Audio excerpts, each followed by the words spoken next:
皆さん転職活動をする上において、給与交渉、年収というのはとてもやっぱり大切な要素だと思います。本日の動画では、皆さんがどのように給与交渉をやっていったらいいのか、自分の市場価値ってどういうふうにして調べたらいいのか、エージェントを使ったらそのあたりどれぐらい効果があるのか、何が違うのか、そういったことをお話しできればと思います。それでは順番に見ていきましょう。あまりにも早すぎる段階での給与交渉っていうのは、企業に対して、ポジションに興味があるとか、仕事の内容に興味があるというよりも、この人お金に対して興味があるのかなと思われがちで、有利に働くということはなかなかないです。給与交渉を行っていくタイミングというのは、オファーが出る直前というのが望ましいと思います。また、私たちエージェントが給与交渉をするタイミングというのは、実はもう紹介段階で始まっています。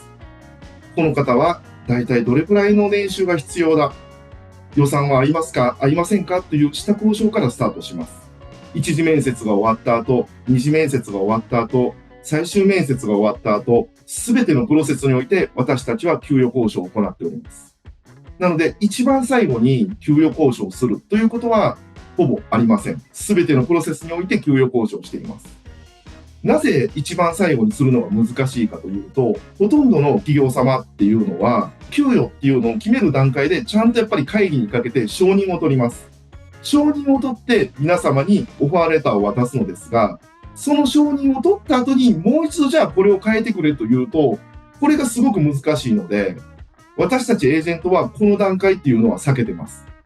ただ、最初に言った通り、候補者様が早い段階で年収交渉するというのは不利でしかないです。なので、私たちエージェントの強みというのは、この承認を取る前に交渉する。これが私たちエージェントを使うメリットと考えております。年収交渉をするにあたって、叩き台といえる今の皆さんの市場価値をリサーチする方法をお伝えいたします。まず、一番わかりやすい方法というのは、現職の年収なんです、やっぱり。これをもとに皆さんの市場価値っていうのを決まっていきます。例えば、現職が500万。でも、市場価値が1000万というケースはなかなかございません。やはり企業様も今の年収というのを叩き台に市場価値っていうのを作っていきます。そのために市場価値を調べる方法の一つとしては、転職サイトに登録する、エージェントに登録する。そしたら、様々な案件を紹介してもらいます。その案件の給与のバジェットですよね。いくらからいくらまで、500万から800まで、700万から1000万まで、そういうバジェットが来ると思います。そのバジェット内というのが、皆さんの市場価値に最も近い部分だと考えております。また、この市場価値を最も早く、最も簡単に導き出してくれるのがエージェントの存在です。いろんなケースであったりだとか、皆様のような似たケースの、そういったデータベースをもとに、かなり高い精度で、これぐらいの値段がつくっていうのを教えていただけるのはエージェントだと思います。それでは、ある程度の市場価値っていうのを分かった上で、どのように企業に伝えるか。まず、はじめにお伝えできることは、これを言えば絶対上がるっていうゴールはございません。ただ、給与交渉という行為を行わないということは、営業に行って値段を伝えずに帰る。という、その営業マンとしては一番やってはいけないことだと考えております。ですので、今回、こういうことを言ってはいけないよ、こういうことを言ったら NG だよというのをお話しさせていただきたいと思います。まず一つ目。一方的に自分の価値を決めつけて、それを企業様に押し付ける行為。あくまでもご自身の価値というのは第三者が決めるものなんです。今回、欲しいという企業様が値段をつける。そのついた値段というのが市場価値になるので、自分はこれぐらいの価値であるであろうという一方的なその解釈で企業様に自分はいくらだというのを伝えるっていうのはあまりよろしくないのではないかと思います。次にやってはいけないこと、その2です。例えば、ご自身の希望金額であったり、その価値を伝える際に、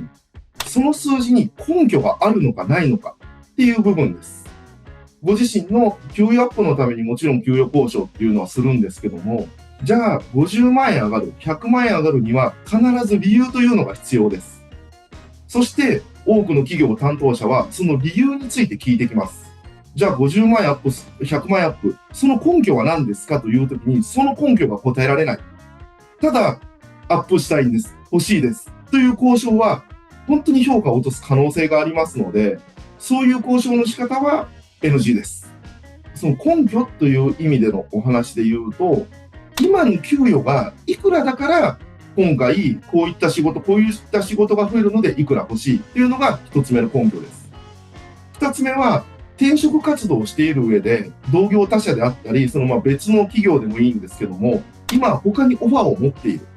そこでのオファー金額がこれぐらいだからこれ以上欲しいですっていうのは、非常にその数字をもとに、エビデンスをもとに話をしているので、その部分に関してはすごく根拠がありますし、説得力がある項目になるので、そういった形の交渉っていうのは丸です。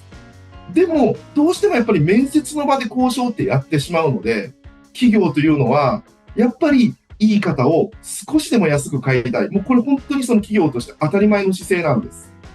例えば今、候補者様の方が600万円欲しいという中で、担当者が、もちろんあなたはそれだけの価値がある。でも私たちには今ちょっと予算がないから、580万から頑張ってみましょう。必ずあなただったら入ったら上がりますよって笑顔で手を差し出されたら、普通の人なら皆さん握手してしまうと思うんですよね。わかりました。580万から頑張ります。でも、企業は20万安くそれ変えているということで、プラスなんですよ。ただ、これをさせないというのが私たちエージェントなんです。580万でいいですかっていうところに対して、いやいや、この人今こんなオファーです。こういうことでしてます。630万じゃないと本当に無理なんですと、本人ではなく第三者が言うことに対しては、そこにいやらしさっていうのはないんですよね。でも本人がいくら欲しい、いくら欲しい、いくら欲しいってやっぱり言ってしまって交渉してしまうと、やっぱり入った後の人間関係とか、やっぱりそこのパフォーマンスを厳しく見られるっていうそのマイナス的要素っていうのもあるので、できればこういったハードな交渉っていうのはエージェントを使って行うっていうのをお勧めします。本日は給与交渉についていろいろお話しさせていただいたんですけども、結論から言うとご自身で給与交渉されるって素晴らしいことだとは思うんですけども、難しい部分がすごく多いです。ヘッドハンティングをされていて、本当にご自身のいいねを通してくれるような求職活動であれば、そこまで難しくないと思うんです。ただ、こちらからエントリーしている、こちらから行きたいという、やっぱりその気持ちがある以上、